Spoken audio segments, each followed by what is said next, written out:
कील मुहासे, जिन्हें पिंपल्स या एक्ने भी कहते हैं, एक ऐसी प्रॉब्लम है जिससे ऑलमोस्ट हर व्यक्ति, चाहे लड़का हो चाहे लड़की, अपनी ज़िंदगी में कभी ना कभी अफेक्ट होता है। किसी को कम तो किसी को ज़्यादा, पर यह प्रॉब्लम ऑलमोस्ट हर किसी को तंग करती है। आइए आज इस वीडियो में हम जानें कि पिंपल्स क्या होते हैं, कैसे होते हैं, किन लोगों में ज़्यादा होते हैं और कैसे आप अपने आप को बेटर प्रिपेयर कर सकते हैं इनसे बचने के लिए।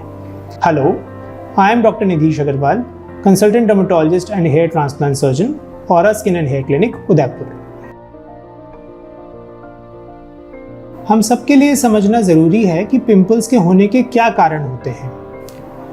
जब प्यूबर्टी आती है तो हमारे शरीर में कुछ हार्मोन्स एक्टिव होते हैं। इन हार्मोन्स की वजह से हमारी स्किन में जो सेबेशियस ग्लैंड्स होते हैं, यानी ऑयल प्रोड्यूस करने वाले जो ग्लैंड्स होते हैं, ये ग्लैंड्स एक्टिव हो जाते हैं और ये ग्लैंड्स आपकी स्किन में ऑयल प्रोड्यूस करना बढ़ा देते हैं। ये ऑयल आपके ग्लैंड्स में इकट्ठा होने लगता है और ब्लैक हेड या वाइट हेड में कन्वर्ट हो जाता है। ब्लैक हेड या वाइट हेड और कुछ नहीं है, बल्कि वो ऑयल जमा हो गया है आपके स्किन के पोर्स में, जो कि आपके ग्लैंड ज़्यादा बना रहे हैं। वो ऑयल वहाँ पर रखा रहता है, पड़ा रहता है कई महीने तक, और ये क्योंकि बहुत छोटे छोटे होते हैं तो कई बार हम लोग इन चीज़ों को इग्नोर कर देते हैं। पर over a period of time उन ब्लैक हेड्स और वाइट हेड्स में एक बैक्टीरिया की ग्रोथ शुरू होती है, जिसको प्रोपाइनोबैक्टीरियम एक्नेस कहा जाता है।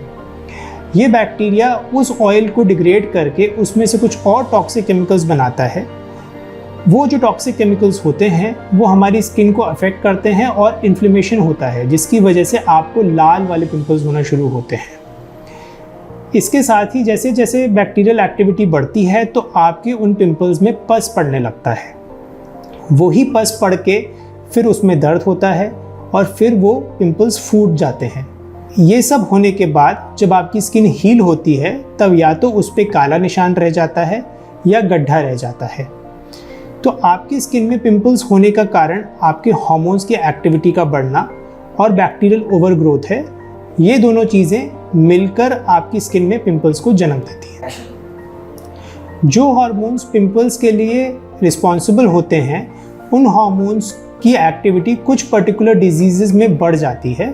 इनमें से सबसे कॉमन जो डिजीज़ है उसको बोलते हैं पीसीओडी या पीसीओएस। तो अगर आपको पिंपल्स के साथ में सिर के बाल कम होते हुए दिख रहे हैं और लड़कियों को चेहरे पर ज़्यादा अनचाहे बाल आ रहे हैं, तो आपको पीसीओएस के लिए इवैल्यूएट करवाना चाहिए। पिंपल्स की गिनती सबसे कॉमन स्किन डिसऑर्डर्स में होती है। सिर्फ इंडिया में ही नहीं, पूरे वर्ल्ड में पिंपल्स बहुत कॉमन स्किन प्रॉब्लम है। चाहे लड़का हो या लड़की, पिंपल्स हर किसी को अफेक्ट करते हैं। पहले ये माना जाता था कि पिंपल्स सिर्फ टीनेज की प्रॉब्लम होते हैं, यानी कि 13 से 19 साल की उम्र के लड़के लड़कियों की। परंतु आजकल ये पाया गया है कि पिंपल्स 13 साल से पहले, यानी कि 10 साल की उम्र तक के बच्चों में भी हो सकते हैं और 19 साल के बाद भी, यानी कि ऑलमोस्ट 45 ईयर्स की एज तक भी पिंपल्स होने की संभावना रहती है। हालांकि पिंपल्स की एक्टिविटी ज़्यादा कॉमन होती है टीनेज ईयर्स में, पर उससे पहले या उससे बाद की एज में भी पिंपल्स का होना काफ़ी कॉमन है।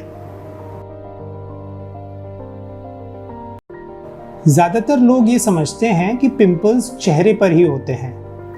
हालांकि आप लोगों को ये जानना ज़रूरी है कि पिंपल्स चेहरे के अलावा और भी कई सारी जगहों पर बहुत कॉमनली होते हैं।